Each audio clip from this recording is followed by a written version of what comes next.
Alrighty, then with that, thank you for your time and joining me at this, evening for those who are located here or somewhere else on the planet. Good morning or good night. I hope I will not make you fall asleep if it's time for that. I'm going to talk today about what platforms are actually a good foundation to build a sustainable IT. My name is Max Körbecher. I'm the founder and a cloud native advisor at Liquid Reply, but I have also a couple of open source initiatives I support, like I'm being part of the CNCF Ambassador program. I'm co-chairing the technical advisory group at the Cloud Native Computing Foundation for Environmental Sustainability, which we have kicked off a little bit more than 2 years ago almost. I'm also part of the Linux Foundation Europe Advisory Board. So actually, when I stop working, I open my other computer and do open source in some way or the other way. But today we're talking about sustainability. And I first need to make you aware of actually two important things to understand. Actually, there would be way more stuff, but I think we can fill just 1 hour to transport the basics. So I picked out two relevant parts which we need to understand. Why we need to optimize IT and have sustainability in mind and bring it into everyone's mind is because if you take a look on the power consumption global data centers utilize, this is around 2% of the global energy. Now, this number is a little bit old, so it might be a little bit more than that. And this does not necessarily need to be the same with a carbon footprint, with a carbon dioxide, which we put out into the air while producing hardware, while producing data centers, while producing energy. So depending on which region you are, and we'll discover this later a little bit more, it can be that it's actually not that worse. But for someone like me who is located in Germany and I tend to host my stuff somewhere in Germany, actually that's a very, very bad thing to do because our energy mix is very, very dirty. But to this we come into a few minutes. Also important to know is that because of the massive amount of data which is nowadays needed, the distribution of IT, and the digitalization also in other regions on this planet, we drastically push actually all of the energy demand to increase very fast and very drastically. There's a couple of forecasts. None of them are very precise, obviously. If you say, okay, within the next few years, you will double the power consumption for global IT. Some others say it may be increased to 10%, which would be actually insane. This is like the power demand of countries as like China, India, US together.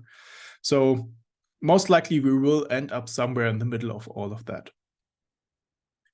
But the key message which you should keep in mind is that carbon emissions are awaiting us everywhere. Right now, you're streaming this to you through a Zoom session. It's also live on YouTube. And everyone who's watching it right now produce actively carbon emissions.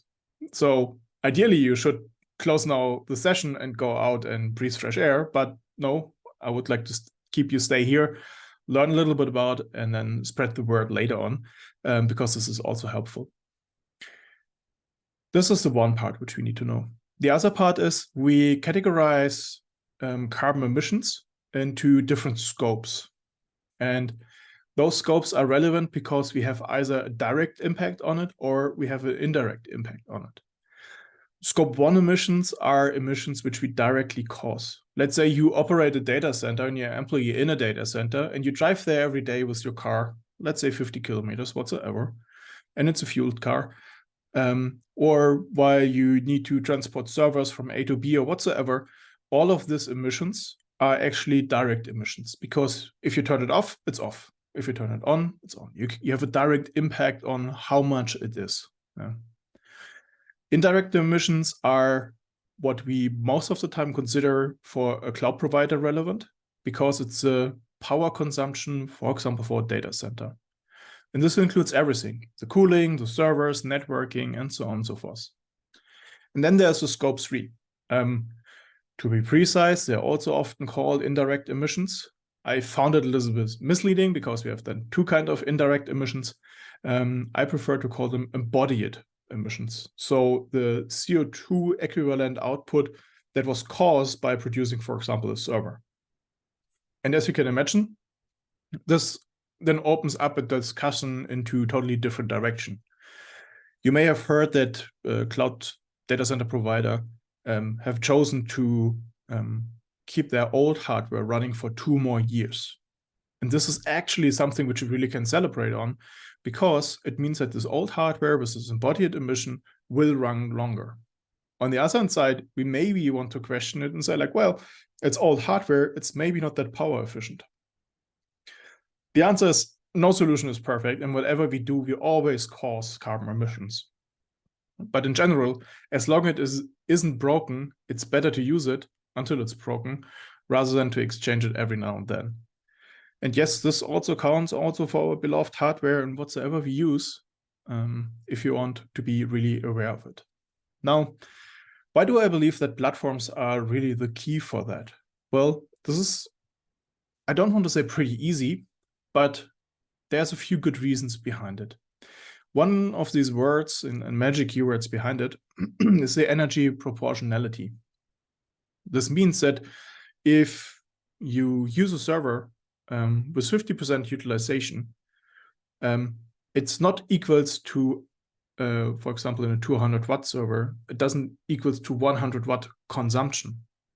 This is not the reality. The reality is, this is what you can see in the middle diagram. If you use 50% of a server, it requires already 180 watt from a 200 watt server to just be executed and run. In other words, whatever else you add up on top of that is actually very, very good, and it improves the efficiency for a server. I like to say it in this way. If you do not use your hardware at a 98-99% utilization rate, then you're actually harmful for the planet. And I think that's actually a very interesting KPI to put somewhere, because platforms which we're going to build and are building for different customers and so on have the capabilities to go way on top of this level of utilization. So you're in a very, very good circumstances to increase this utilization as much as possible, rather than to just have long-running over-provisioned VMs and stuff like that. And yes, this is more the reality than anything else, that even nowadays, most of the stuff is running in over-provisioned VMs. How we can and what we can do against it? Well, there's a couple of R's which you need to remember, or just R's, and then you can think about a few wordings around it. And one very important M, but I will come to this in a second. So if you want to reduce or if you want to optimize the carbon emissions, and we are running a platform, we have to take care that we reduce everything what's really not needed. You can imagine, for example, a deployment which has like 3 or 4 or 5 replicas, for example, but it really doesn't need it. It's just someone thought about high availability would be a good thing. And it is a good thing, but it's not good if it's just idle around. And container platforms are fast enough to spin up normally an application to compensate if some other parts will fail. And so yeah, shut these things down if needed. Remove is another good part. If you increase as a platform engineer the density on a node, so you put as much as possible of containers onto the same node, then you can remove others. And as I've shown you, this is actually very efficient. If you don't do this, you're inefficient. But if you do it, you're incredibly efficient. So it's a good thing to start also there. You might consider also to replace some technologies. Replacing can mean a lot. It can mean some certain of middleware. It can mean hardware, whatsoever. Refactor, put a principle in your organization to questioning if the given architecture, if the given approaches which you take still make sense. Or do we have to change something? Maybe we can start using another database which doesn't need that much energy. Maybe we can use a different deployment method, and so on. Replatform, go to some more newer versions of platforms, something which is demanding less energy.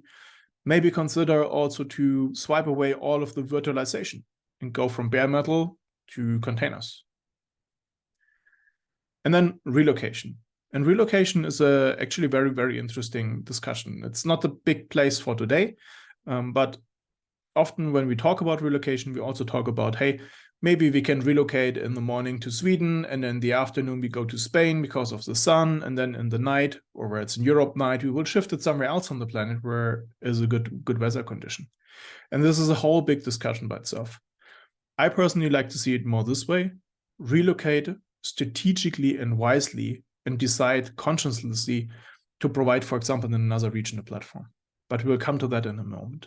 And then last but not least, we have to maximize the consumption and the utilization. And this is the M, because optimizing things doesn't mean always to reduce and cut things off and throw them away, but it also really means to maximize what we have. And I've shown you this with the energy proportionality for the servers. So cut down everything existing as much as we can. Identify what is maybe over-provisioned. Maybe there are things which are really no one need. Remove everything on hardware which you really don't need, or just swap your infrastructure for something efficient. Everyone is talking about ARM and Graviton on the cloud provider. Scaleway has just opened up a RISC-V as a potential runtime environment, which is also incredibly power efficient. So there's plenty of options out there. And then when you cut down everything what's possible, then you can focus on increase the utilization of everything else what you have. We talked about the density per node, but we can also think about how we can become a Tetris master in the end and puzzle everything together. A good example is, for example, implementing a serverless platform. Usually we see that there's a tendency to, like, we provide one stable platform for the continuously stable workload, and then we have another platform for throwing in just like a serverless application. But this doesn't make necessarily sense, because the stable platform often has a lot of headspace. The same for the serverless part, except that this is scaling up and down way more often. So you could actually put both together and fill up the airspace in a continuous platform with some serverless workload. And yeah, share your resources if not needed. This is practically going into the same direction for the serverless Tetris topic. And yeah, this is actually all a home turf for platform engineering. This is nothing special, I would say. If we take this a little bit more into account and have this principle in mind, I would assume almost every platform engineer I've met in the last years already does these things. Maybe not with his intention, maybe not with his purpose, but the one or the other way, this is already implemented. And it's just a question how we're really going to utilize it in the future. And out of this, we can define for us optimization strategies. We scale and reduce and right-size things. We can change the hardware or the cloud provider or the location, adjust the system architecture, or optimize the software and the build process around it. You can see on the left side, I put this on charts to a little bit indicate what can be kind of an efficient thingy. You might question like, hey, but why is optimization software and build process like lower rated? It's not necessarily like that, but the amount of effort you have to invest to refactor your whole application, instead of taking care about the infrastructure in first hand, might cause a little bit longer journey. And if you start on this point, you maybe will lose your interested parties and your stakeholders very early if you want to focus on these topics. Looking into this direction, what are the 3 steps to empower you as a platform team, as a platform engineers, to keep sustainability in the first place? And there's a lot of activities. So we can really dig down in this for a whole day workshop. But there are 3 key elements which I believe are relevant for doing the first very, very important step. And these are the measurement and transparency. So to show what you can do and how it affects. To provide dynamic application environments. I like to call them a little bit different here than a platform, because a platform for me always has like a little bit, I don't know, I always get this oil rigs, for example, like something stable. But what you actually want to have is something which goes a little bit with the flow and is adjustable to the actual happening. And then we have the education for the platform users, for your end users, for your customers, so if you want. But you need to educate them and transport some of the relevant information to make them aware of the existence of some of this stuff. So getting clear numbers is not that easy, not always. The clarity about the numbers is a so-so thing, because usually what you get more or less good numbers of is like the power consumption of a CPU, but memory, storage, and so on is, well, not that transparent measured. And actually most of the methods, even on the bare metal, are doing a big thumb estimation and calculation. And this is the other point of it. We see a lot of estimations rather than the measurement. And even for tools helping in getting these numbers, they most of the time doing an estimation on it. As I said also before, the CO2 equivalent doesn't need to match the energy. Means if you run a service in Germany again, and for example in France, they will use the same amount of energy, but the carbon footprint will be in Germany, I don't know by which factor, more heavier. And we're talking about a big factor, not like 2 times. We're talking about at least 10 times or more. I have numbers for that in later slides. And yeah, then we have the puncture. Oh, I forgot to write this in English. I'm very sorry for it. Where we also have a problem is like to go through all of layers. So if you're running a platform and you have everything running in a container, most likely the stuff is running on a hypervisor. Most likely the stuff is running on a bare metal machine. But to transport through all of these layers and all of the distributed energy needed to make these layers working, we have zero transparency. So this is a difficult part in it. So where we can start, if we talk about cloud providers, for example, is to look also what they can give us. And here's a table. You can see the scope in the middle. That's why we teach you about this earlier. And we see Azure, Google Cloud, and AWS on the right-hand side, as well as different items and how they affect with the scopes and how they actually, how the cloud provider provides the information on that. And what here is relevant is actually written on the bottom. And this is the methodology of the carbon intensity for electricity, either it is location-based or market-based. And what you always would like to see is actually location-based information, because it takes a region where your data center is located at and utilizes information about the energy mix for those region. So you have a very good overview for how big is the impact. If you have a market-based, it's more on a contractual side. And this can be also good in some cases, because you can purchase, for example, a green energy contract.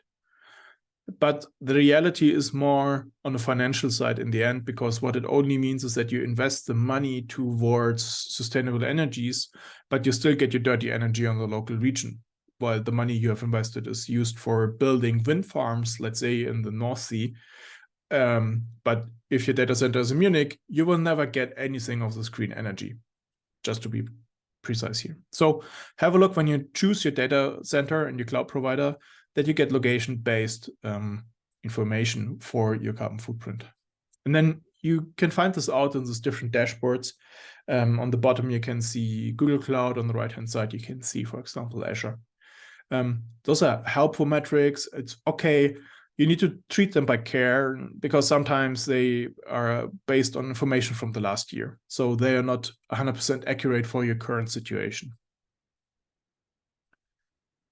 When we move up to the level of having a platform running Kubernetes, at some point you will find Kepler and other tools like Scafandre, for example, for virtual machines. But what Kepler does very well is actually to give you a very simple overview of the carbon emissions for your applications which are running in a certain namespace, and give you also some equivalent to it, like what it is based on and how much you can imagine this energy is caused by. Kepler is very cool. It's based on eBPF, goes down to the CPU, grabs there the data, but it has also a few downsides. It's used machine learning and for getting trained to be more precise on the model and to provide better estimations. Again, it's often estimations here. And this is because Kepler has actually different deployment modes, which are relevant to be considered if you build a platform. If you have the chance to build a Kubernetes platform or bare metal, then you get directly very good information about all of your carbon metrics. If you run on the cloud provider, or if you run in a pure virtualization environment, it can become a little bit complicated. So the cloud provider situation we have in the middle, except you have a dedicated server, but usually will not have. Then you utilize the trained power model from Kepler to get a ratio for the power. If you run, for example, the infrastructure as a service provider data center, and you have the chance to at least get your finger on the bare metal, then you can install Kepler there. And this can punch basically this information a little bit through the different layers so that Kepler can utilize it also in the Kubernetes layer. This works okay as well, but at least it's a good practice to go for the first or the third scenario when you build your platform. For the cloud provider, as said, your data getting a lot of noises and wishy-washy in the end. So this is just a very short demo on Kepler and the dashboard. Due to the time, I will more or less skip it. You will find it in the slides and can have a look, or you can install it by yourself if you want to.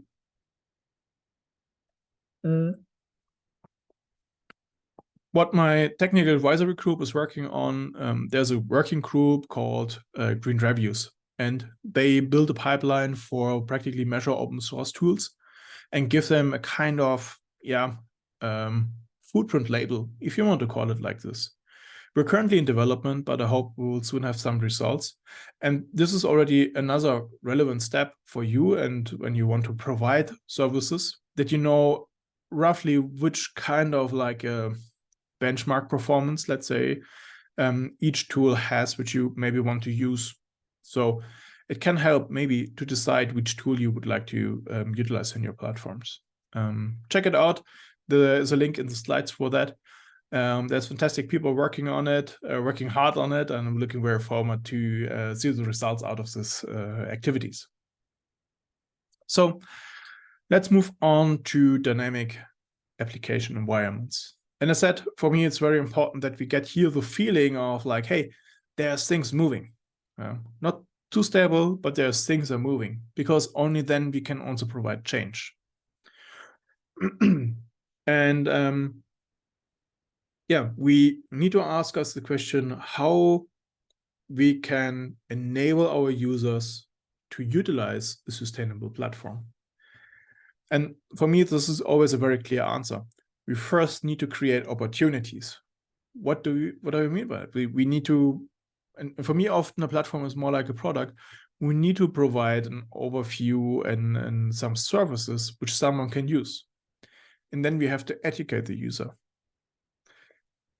I always think a little bit about Instagram and stuff like that, because no one ever used or wanted to have Instagram until it was there, and then people got educated how to use it, and then everyone used it. For sure, it's easier to show nice picture about your Bali vacation whatsoever. But for a professional environment, we can more or less provide, and maybe it's a little bit naive, but maybe we can provide still the same interest when we provide such features and educate someone to use those features. I'm sorry. We have here 3 things which I think are very efficient and which you can start with. Again, there's like at least 20 other options you can take into account. But I would like to nail it a little bit down, keep it a little bit simpler, because then it's really something which you can investigate by yourself in the next steps and maybe find the right approach to utilize it for yourself. So we have the efficient infrastructure. We talked about that you have different architecture types. ARM or Graviton obviously is very, very much famous in this regards. But the cool thing is, as a platform provider, you can just run both. You can run x86 chips and you can run ARM, or if you run on Scaleway, you can run RISC-V. And you can mix these nodes and provide just for the user some benefits in it. So if they use ARM instead of Intel, then they also will see it in their bill. And this can be a good motivation. Now, I think we need to be a little bit careful here. I do not want to motivate anyone for greenwashing, but for sure, we need to find also a business reason why to do this.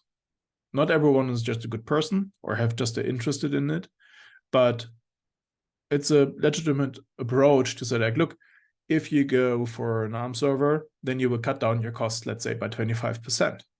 Cool, perfect. That sounds like a good deal. And you do a good thing. But you need to provide this chance.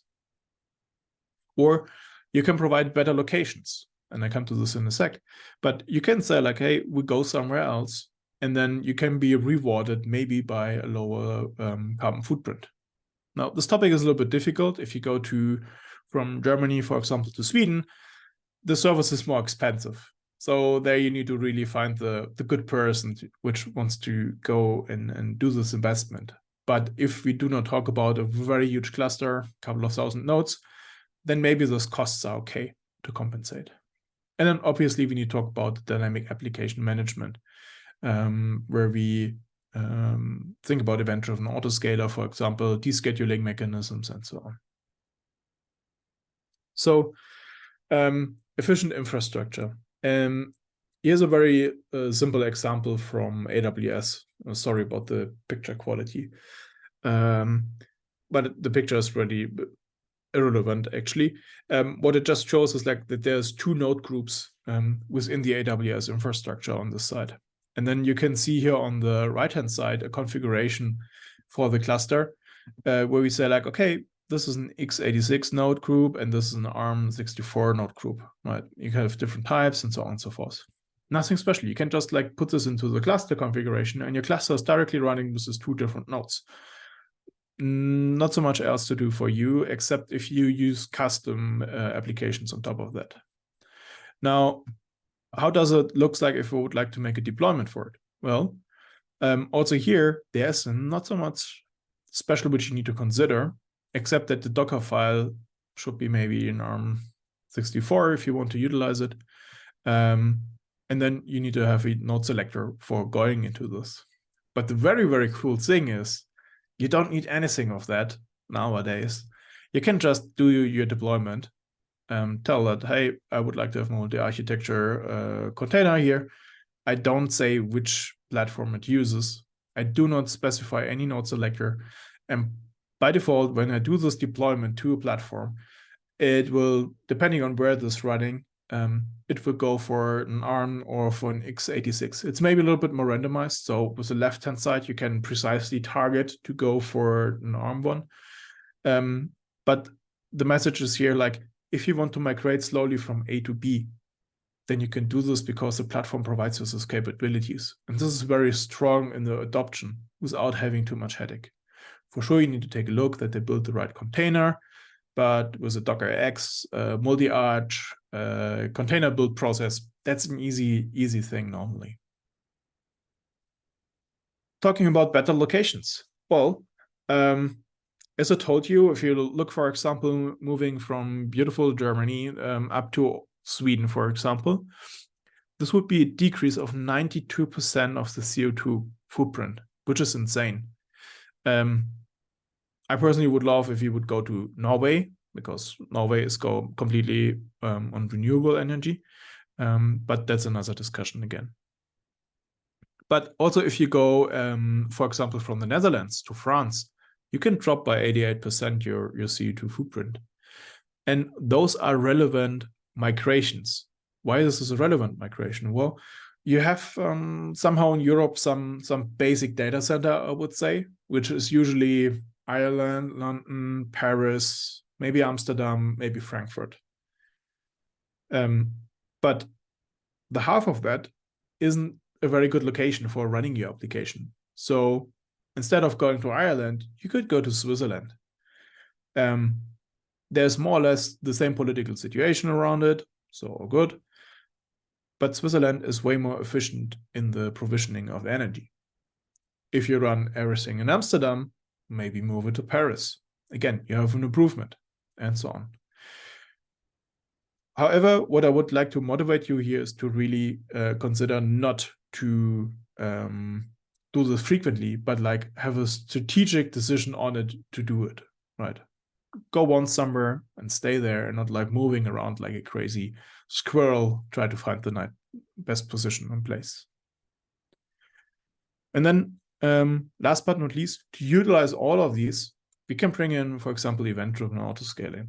And I need to speed up a little bit here on this point, but looking into, for example, KIDA, we can provide a configuration that the application is really heavily breathing.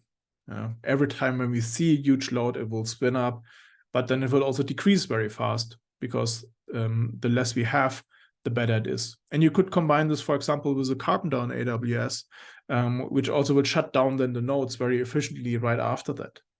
It's a cool thing to do, and to keep your platform always like as tiny as possible. And if you want to really go fancy, then you can use KEDA on carbon footprint steroids, because there's a carbon aware autoscheduler. And you can see in this graph, for example, if the CO2 output in the region where your cluster is running goes up, KIDA actively prevents to scale you more application, and you can't go above like maybe 10 deployments. Exactly. So are there other options? Yes, of course. We talked about serverless. This is a very good thing to improve the headspace on your platforms and fill it up with all the micro workload. And through policies and stuff like that, you can prevent that it's maybe getting harmful for your cluster.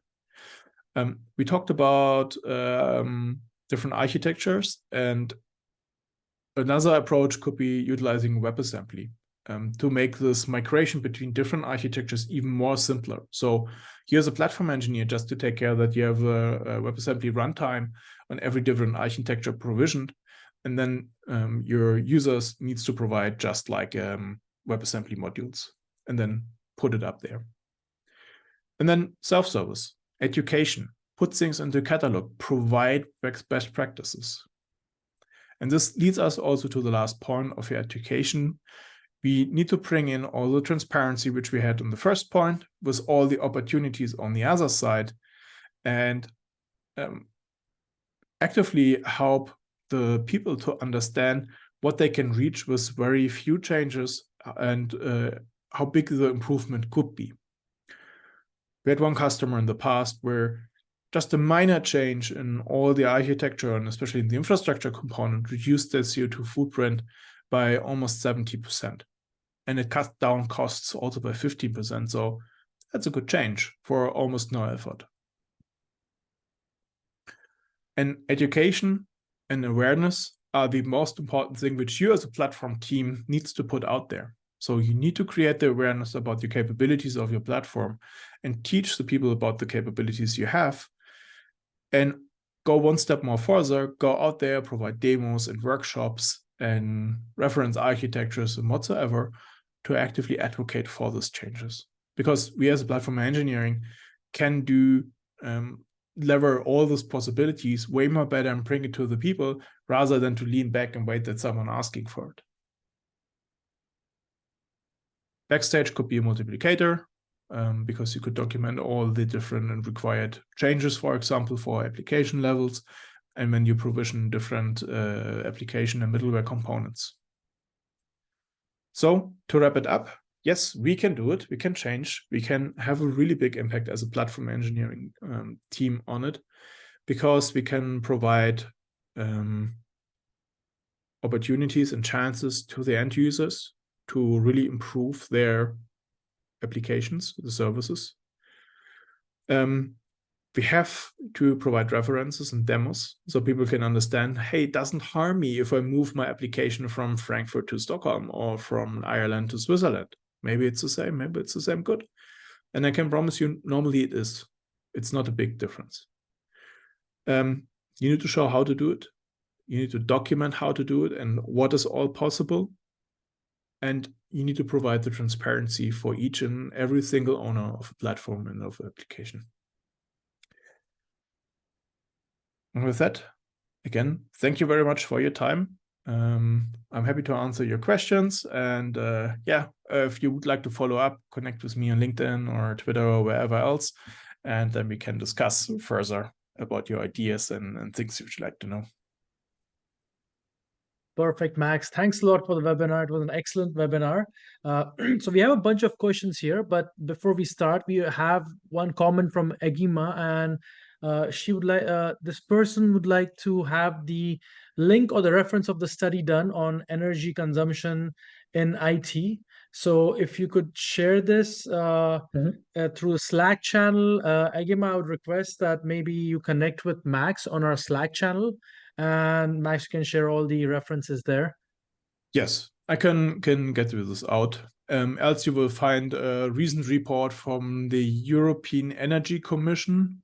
They have boiled it down, at least for Europe, where you can find similar information on that.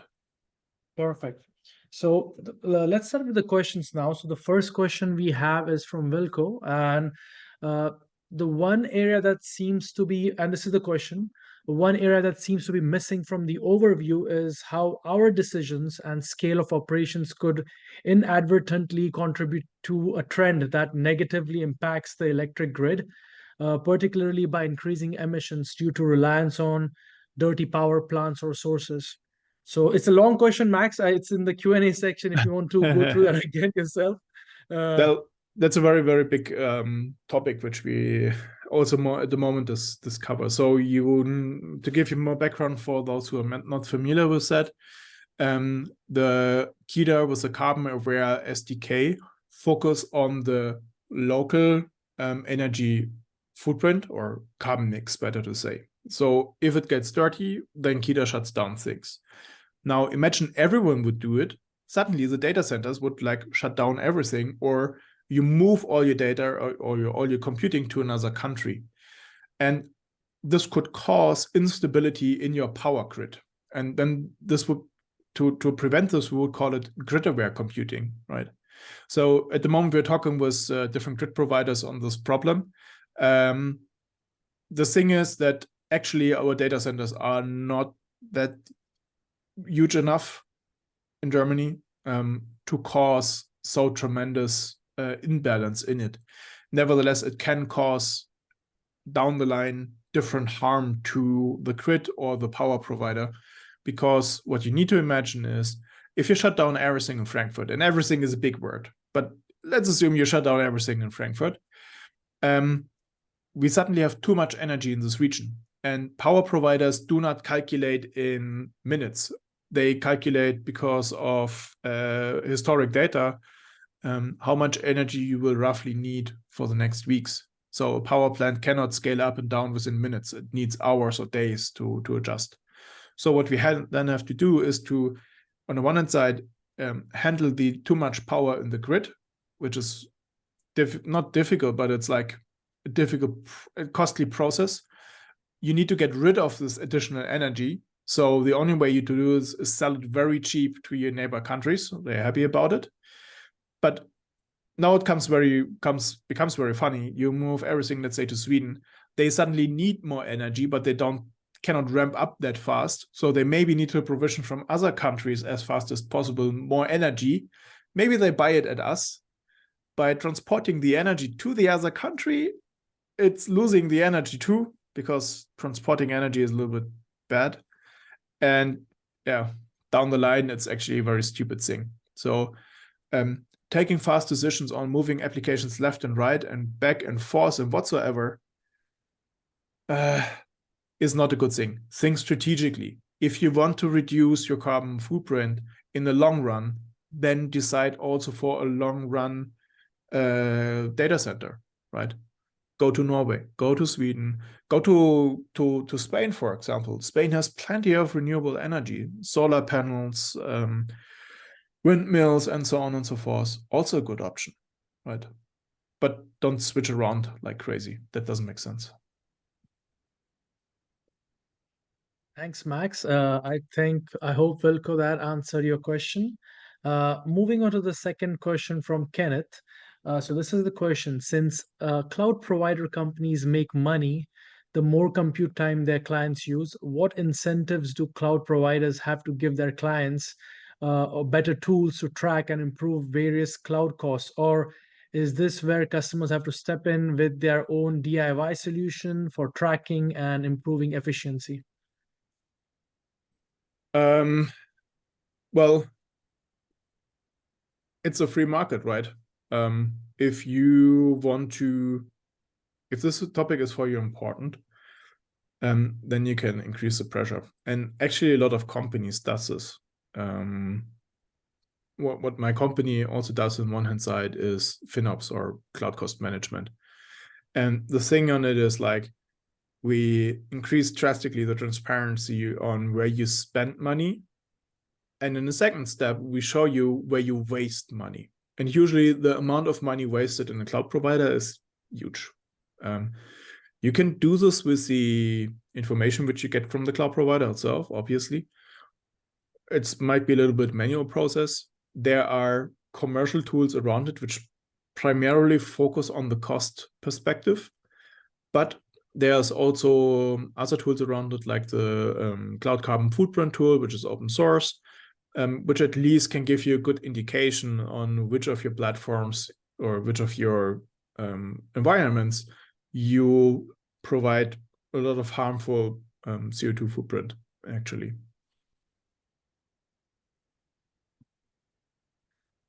Thanks, Max. Kenneth, I hope that answers your question. We have a third question from Rahul, and the question is, why would carbon footprint be greater in Germany than in France? Well, I can actually show this to you. So if you go to the energy map or electricity map, how it's called, you can see real-time data about the countries. And right now, for example, Germany has 312 gram of carbon footprint, practically, while other countries like Sweden have just 27 gram. And you can see, for example, in Germany, the mix is about the renewable energy part is like 68%, while in Sweden, the mix is 75%. Now, this doesn't make so much difference, maybe, but Sweden, for example, runs, beside that, a lot of nuclear power plants. And so the whole footprint there is already very low. Again, this is a different discussion if you would like to support a country which runs nuclear power plants. I would say it's an okay bridge technology for the next few years, but then put it somewhere else and find a better solution for it. Thank you, Max. Are there any more questions? Because I see there are some comments in the chat, but we don't have any more questions. But I would still suggest please connect with Max. I can share the Slack channel again. You'll find Max there, and we will be sending you the slides and the recording tomorrow. So if there are no further questions, Max, thank you for this excellent webinar. Even I learned a lot. And everyone else, have a great evening and let's stay connected. Thank you so much. Thank you very much. Have a great evening, morning, and good night. Thank you.